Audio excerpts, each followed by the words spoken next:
Hello, everybody. I hope everyone is doing fine in this pandemic. So today we are going to talk about the listening part of the OET exam. We will discuss in detail about every aspect of this subtest. So let's start without further delay. So basically, this part listening test contains three parts, which are part A, B, and C. And part A is further divided into one and two. I'm going to quickly summarize the whole listening test because I believe everyone attempting a test knows how how this works or what are included in the test and which aspects are being tested. So if you don't know anything or if you want to ask anything, please comment down in the comment section and I will try to answer each and every question. So part is further divided into 1 and 2. Both parts, however, are similar to each other and each contains 12 fill in the blank type of questions. Part B contains 6 extracts, which each containing one MCQ type question. Part C is divided into two parts. Each extract contains 6 MCQ type questions. So this will be further clarified in the subsequent slides. So let's just get on with this. Now, each and every question in the whole exam contains 1 marks. Okay. Now there are basically 42 questions, 24 questions in part A, 6 questions in part B, and 12 questions in part C. So all the questions carry equal marks, and that is 1 mark. There's no negative marking in whole OET exam, so make sure you attempt all the questions. Okay, there is no negative marking, so it is always best that you attempt every question. Underlining the keywords is an important technique to score higher in these type of exams. So what is a keyword? Okay, we're gonna discuss it next. Make sure to read the extract carefully. Every word is important, especially keywords. So what are keywords? Keywords are like thick or bold words in a sentence. Of course, they won't be made bold in the actual exam, so this is just a basically concept. So these are like bold words which can help people or which can help you to memorize and remember certain things. Passive listening is an art. Now what is passive listening? Passive listening does mean that you are unattentively or unactively listening to something and you can actually understand what is being said in the background. Okay, which develops with practice and time. So how you will develop it? I will advise you to listen to podcasts about different topics, especially health related topics. Now podcasts, what are podcasts? Podcasts are basically audios that are you can say it's these are like streamed, just like videos are streamed on YouTube. Audio is streamed on podcasts library. Okay, so you can access it easily on iPhone. If you have an iPhone, there is a native app by Apple by the name of podcast. Or if you don't have iPhone and you are an Android user, so you can go to Play Store and download certain apps such as Stitcher, and other one is SoundCloud. Okay, there are some podcasts available on SoundCloud as well. However, I will advise you to download Stitcher. I believe it's one of the best apps for listening to podcasts on Android. Anyways, make a habit of listening to podcasts while going to work and returning to home. This was what I did while I was undertaking my exam, and this really helped me a lot, and I scored 450 score in the exam. So if you miss any one question, do not panic. Leave the question or make a guess and move on. Okay, do not waste your time on the exam because you have 42 questions in the test, and generally 30 correct answers are enough to get you a score of 350 or grade B. Okay, everybody I believe attempting this exam needs 350 score in each of the subtest. So that means you can easily afford 12 mistakes. Okay, you have a room for making 12 mistakes. Having said that, try your best to answer every question right. Now that doesn't mean that you only try to make 30 question correct. Your target should be making trying to answer all the questions right. Okay, this should be your target, but you have the room for 12 mistakes. We will also do some practice tests of discussing key points about different parts of the listening subtest. Okay, so let's move on to part A. How to approach part A of listening subtest? There are two extracts as I mentioned earlier. Each extract contains 12 fill in the blank type questions. Part A is considered to be the easiest part of the whole exam. Okay, so here's the thing. Part A is going to be the very first part of the exam that you are going to encounter, so naturally it's going to be easier than the rest of the exam. One should try to score maximum in this section. With proper technique, one can easily score 100%, that is 24 out of 24 in it. If not, then at least try to get 22 answers right. Now why I'm putting so much emphasis on that, because as you progress during the test is going to get tougher and tougher. Part A is the easiest part. Part B is a bit tough. It's not like the toughest part, but it's a bit tougher than part A. But part C is the toughest part of the listening test. Okay, so that is the reason I'm advising you to score maximum in the easiest part, so that even if you are unable to score extra marks in part C, this should cover it up for you. All right, you will be given 30 seconds initially to read the whole extract. Okay, so like before the start of the audio, they will give you 30 seconds to read the whole extract. Okay, make sure to underline the keywords. Again, it is like really important to underline the keywords and to remember those keywords in your mind. All right, keywords are words or phrases which guide you towards the answer. As mentioned earlier, they are really very important. Okay, this is technique is even beneficial for IELTS students, let alone OET students only. They also help you to keep track of the recording. Okay, so you will learn how they help you during your exam when we will be doing the practice test. Okay, try to guess the answer while reading the extract before even recording starts to play. So here's the thing, by this I do not mean that you can guess the exact answer. This is like not always the case. There's only 10% of the chances that you might be able to predict the answer correctly, but 90% of the time it's going to be a substitute word or a synonym. All right, it is always beneficial to write down known synonyms of a particular word on the extract in order to make it easy to understand while listening. What I mean by that is, for example, there's this word called as easiest. Okay, easiest or easy or considered. Try to write down the important synonyms or close synonyms of these words on your paper. It will not only help you understand the text better, but it will also help you to mark the answer correctly. I will show you how. Okay, so here is the sample of the booklet that you are going to receive on your exam. So this is the page 1 on the left side. This is basically the page 1 will basically contain all of your information, including your candidate number, first name, last name, and profession, etc. This box will contain your passport size photo. You don't have to write anything from your own. Everything will be written and printed. You just have to do your signature over here. Okay, the next box will contain all the instructions. Okay, so if you want to read the instructions, just pause the video and read the instructions. This is very important box over here on the left side, bottom left side. Okay, this is how this is the way they tell you how you are going to approach the exam or how you are going to write your answers. All right, so basically this is telling you that you have to mark your answers just like this. Do not write anything on MCQ type of questions. Do not cross the circles. Do not tick mark on that. Okay, you just have to shade the answers A, B, or C, whichever you think is right. And this is for part A, where you have to fill in the blanks. Okay, the page 2 is basically blank. Page 3 is going to contain the instructions for the listening test. Okay, so if you want to read all the instructions, you can pause the video and listen to that. On the next page or the next slide, we are going to discuss about the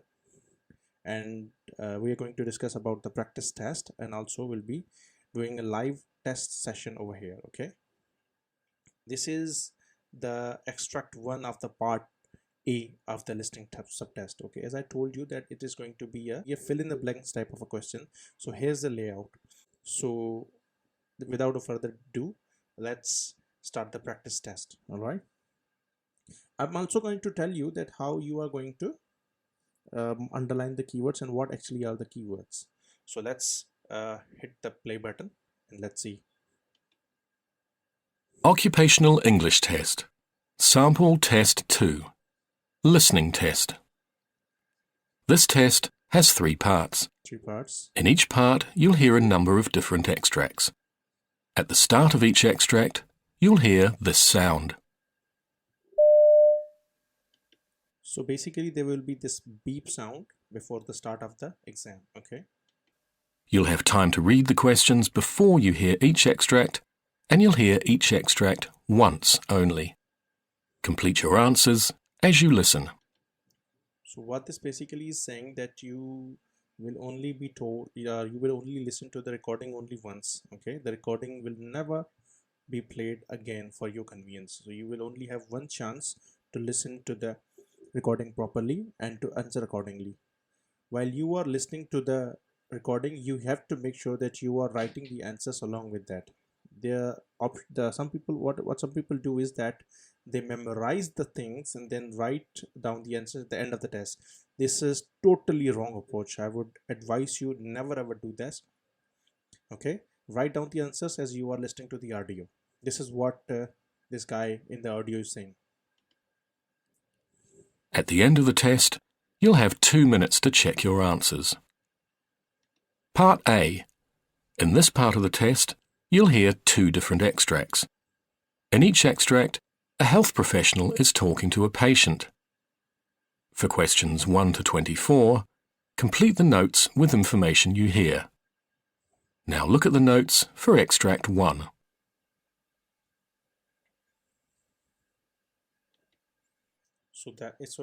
He basically is saying that you will get some time before start of the test to listen to read the whole extract, and after the completion of the test you will have 2 minutes before the start of the next part to check your answers. If you want to make any amendments or any changes in the answers, you can do that. Okay. Extract 1. Questions 1 to 12. You hear a gastroenterologist talking to a patient called Andrew Taylor. For questions 1 to 12, complete the notes with a word or short phrase. You now have 30 seconds to look at the notes.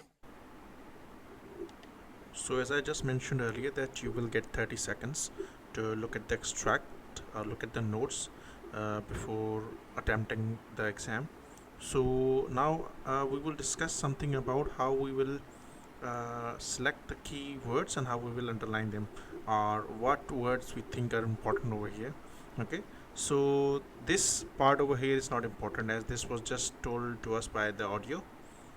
Okay, so now we will look at this. The patient's name is Andrew Taylor and his background. So the patient will be talking about his background history.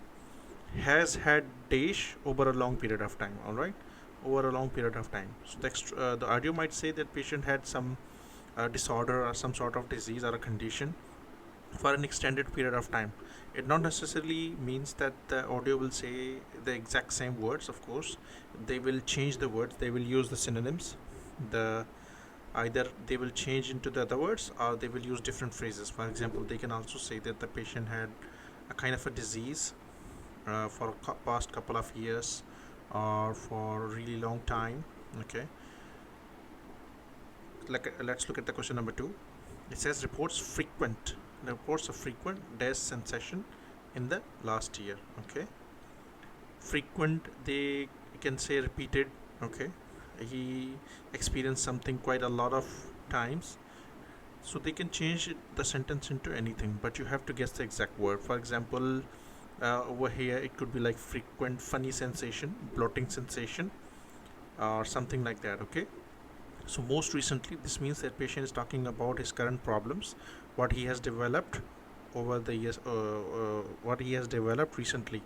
All right, so they can so the patient could say that he has developed heartburn recently, or he can say that recently pain in the joints has become a new problem for him, or pain in his joints has become kind of irritating for him. Okay, so the other question is word used to describe the symptoms. Now you need to understand that in this case patient is not saying that he is having some sort of disease. Okay, he has used a word. Okay, it could be a noun, probably it's going to be an adjective. He has used a word that he is using to describe his symptoms. Now it could be irritating, annoying, You could say that my symptoms are kind of annoying. Yeah, these problems are really irritating, something like that. Okay, so you need to understand that he is having some pre-existing condition, skin condition that has got aggravated. This is a marker. Okay, the questions are the lines that don't have questions in it, I believe, I consider them as markers. Okay, they will tell you where exactly in the on the extract you actually are the audio is playing. So you hear you it actually helps you to keep track of the audio. All right. Question number 5 is frequent dash. Patient didn't initially link these to bowel condition. Okay, so now I think it's quite sufficient that you have understood how you are going to underline the keywords. Okay, now the other thing that I had mentioned earlier was that you have to you have to also write the synonyms at the side of the notes to make things easier for you. All right, now frequent, it could be changed by repeated. Okay, it could be changed by again and again. Okay, multiple times. So this is the best example I think that I can quote over here. Other than that, I also told you to guess the answer, just like we guess the answer over here, that it's going to be a noun. Okay, so you just it's going to be a verb such as irritating, annoying, something like that. So you need to understand that the patient is going to that you are going to guess which part of speech is going to be the answer. Either it's going to be a noun or it's going to be a verb or adjective or anything like that. Right. Okay, so now we will start our practice session over here. Okay, let's hit play. Good morning, Mr. Taylor. Now, you've been referred to me because it's possible that you're suffering from irritable bowel syndrome or a related condition? Yes, that's right. Okay, could you start by giving me some background? This has been going on for many years. After meals, I've always tended to get heartburn, but I found that pretty easy to deal with by taking antacids from the pharmacy. Heartburn. But a year ago, things suddenly got worse, and there were other problems I started to notice. The symptoms vary a lot, and they can be quite hard to describe exactly, but the main problem is bloating. I see. I need to tell you about some other things related to my stomach. Mm-hmm. Although this isn't something that happens every day, I've been suffering from constipation in the last month. In the past, I've had the opposite problem and would rush to the toilet several times a day. I just never know how I'm going to feel from one day to the next. It's the way the symptoms are so unpredictable that I hate. It's hard to plan my life. Were there any other symptoms unpredictable. Unrelated to your stomach and bowel? He has this. Well, I have a skin condition that can... He has basically used the word unpredictable to describe his symptoms. Okay. Now we will talk about skin conditions. Well, I have a skin condition that can flare up, and I know this could be related to irritable bowel syndrome. Okay, see how he's telling this story. He said that skin condition has flared up. So flared up is basically the synonym of aggravated. This is a very good example of how they are going to use the synonyms in the exam. Okay. Mm-hmm. And the odd thing is that I often have migraines more or less at the same time as the stomach discomfort, and these can go on for days. Migraines. It's strange. Migraines. And I didn't at first think it was anything to do with my stomach problems. Have you noticed anything that can intensify the symptoms in any way? Well, I have a very demanding job as an accountant. I don't know whether this has a bearing on anything, but there's a chance I might lose my job. Accountant. Patient is saying that I have a very demanding job as an accountant. Okay, really sorry for my writing. So I think this is enough. The 6 questions are very much enough to show you or to demonstrate how the test is gonna be on the real exam. Mind you that this is the illustration of the real exam. Okay, this is how the real exam is gonna look like. So I think this is a perfect illustration of how you will be treated in the exam day. Move on to the other slide. Things to learn from the sample test. Listen to each word carefully, of course. Make synonyms in your mind or write them down. Make sure you follow the recording correctly and underline the keywords. This is what we discussed 2 slides ago. Okay, so now let's move on to part B. Actually, part B is also easier compared to part C, but it's a bit difficult compared to part A. So let's start. Listing part B contains 6 different extracts, with each extract carrying one question. Each extract, sorry, this is ESEH. Each extract will be played separately, and you will be told when one extract ends and the other one begins. BEGINS. Okay.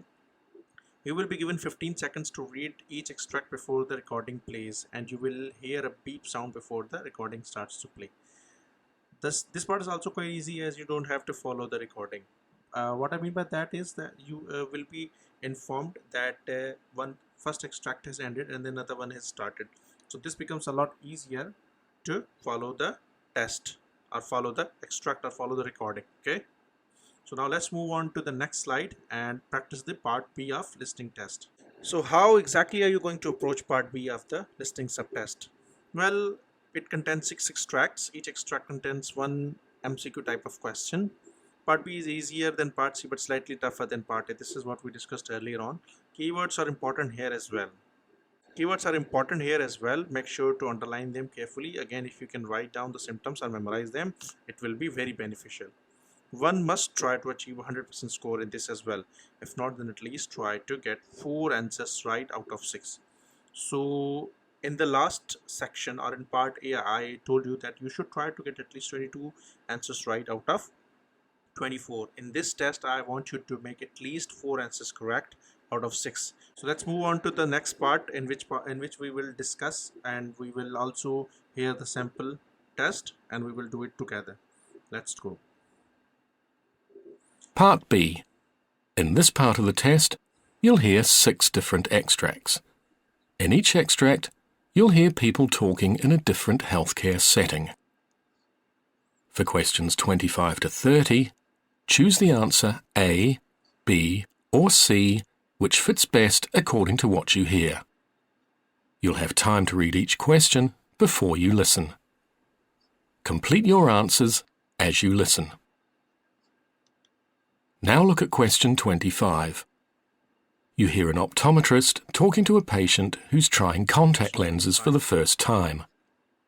Now read the question. Okay, so now after this, it will give you 15 seconds to read the question properly, and then it will make beep sound before the recording starts to play. So as I mentioned earlier, now they told you, in the recording it was told that you hear an optometrist, so you don't need to read this line again and again. Okay, this is totally useless for you now. Don't focus on this, just focus on the question and the answers. So what is the patient concerned about? The question is asking what is the major concern of the patient, either his blurred vision, soreness of his eyes, how to remove the lenses. Let's hear the recording and let's see what it says. Now, you've had the lenses in for a few minutes. How are they feeling? Not bad. I thought I'd feel them actually touching my eyes, that they'd be sore or prickly, but I can't feel much at all. My eyes do feel a bit watery, though. It's okay. You've just used too much solution. Now, in a few minutes, I'll get you to try taking them out and inserting them again by yourself. I had no trouble taking them out earlier, but I'm not confident about putting them in. I worry I'll press too hard. That's unlikely to happen. Things look rather distorted, though. I mean, I can't make out the letters on that chart. Any of them? Those lower down. So we got Let's give things another minute to settle down. Over here, we got the answer. He said that he's a bit worried that his vision is a bit distorted. So blurred is the synonym of the distortion. Okay, distortion and blur are basically synonyms to each other. So I'm pretty sure that this is the right answer, and this is how we are gonna mark it. As I mentioned in the very first slide, you don't have to tick it. Okay, you can tick over here or anything over there. You will get the sheet and you don't have to tick on the sheet. You will have to shade the answer. Don't put the cross on it. Okay, so I think this one question is sufficient for you to understand how this part actually works.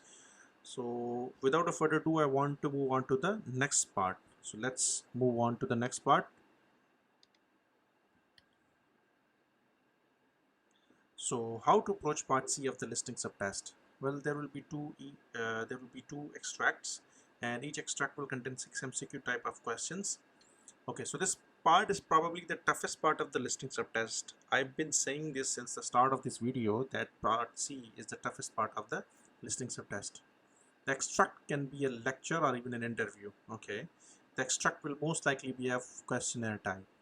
All right. Keywords are important here as well. Well, as I mentioned before, the keywords are very important. It's a very important technique to pass the exam with good numbers. You will be given 90 seconds to read the whole extract before the audio starts playing. Read each question properly. The whole extract will be played once with no pauses in between the questions. You must keep track of the audio and the question. Okay, so what happened in part B, you will be given like 15 seconds. So the same thing is over here. There are 6 MCQ type questions, so 15 multiplied by 6 will be 90. So you will be given 15 seconds for each. Now since the extract will be played continuously, so hence you are giving 90 seconds to read the whole extract before the audio starts playing. Read each question properly. The whole extract will be played once. There will be no repetition whatsoever. I've been telling you this since the start. The audio will be played only once. Even if you miss the question, don't stop there. Just leave the question and move on to the next one. Do not waste your time. I repeat, do not waste your time. Okay, just move on to the other question. As I said earlier, you have a room of 12 mistakes. You can easily afford 12 mistakes. Just don't worry, don't panic, just move on. You must keep track of the audio and question. This how you can keep track of the audio and question. As I mentioned earlier, if you remember, I said passive listening 3 or 4 slides before. I mentioned something called as passive listening. So passive listening plays a great role over here. I cannot emphasize the fact passive listening has helped me so much. Not only me, but a lot of students around the world. Try this and definitely you will not regret it. I can guarantee you that. Try the passive listening technique. Try to get at least 3 questions right out of 6 in each extract. So you have like 50% margin over here as well. This part can sometimes be very tough, so it is always advised to practice a lot. Okay, now this is the outline of the part C. So we are going to look at all the questions first. Part C. In this part of the test, you'll hear 2 different extracts. In each extract, you'll hear health professionals talking about aspects of their work. For questions 31 to 42, choose the answer A, B, or C, which fits best according to what you hear. Okay. Complete your answers as you listen. Now look at Extract 1. Extract 1, questions 31 to 36. You hear a presentation by a specialist cancer nurse called Sandra Morton, who's talking about her work with prostate cancer patients, including a man called Harry. You now have 90 seconds to read questions 31 to 36. Okay, now again, this thing is totally useless. Do not waste your time on this, okay? Just cross it if you want to, or make up your mind. Do not look at this part. Same goes for this part. These 6 questions are really very important, okay? You have to underline all the keywords in the question as well as in the answers. What does Sandra Morton see is the main aim or main objective of her work? The options are to inform patients about the different treatments on offer, to publicize the availability of tests for the condition, to raise awareness of the symptoms of the illness. Okay, so this is how you are going to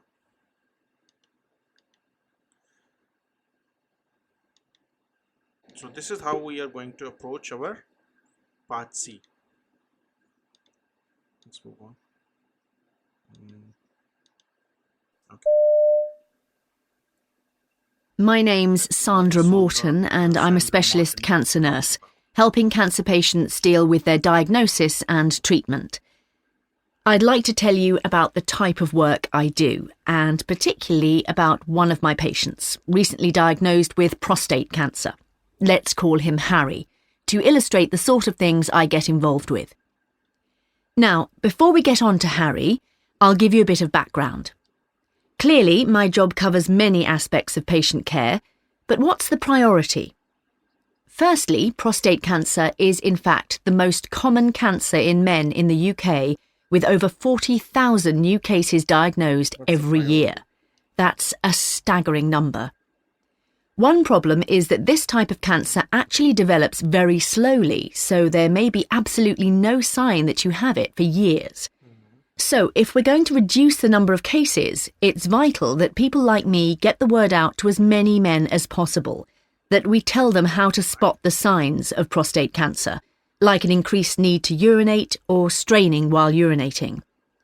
Unfortunately, the cancer can be at an advanced stage by the time patients come in for tests, at which point the available treatments are far less effective. So, let me tell you a bit more about my patient Harry.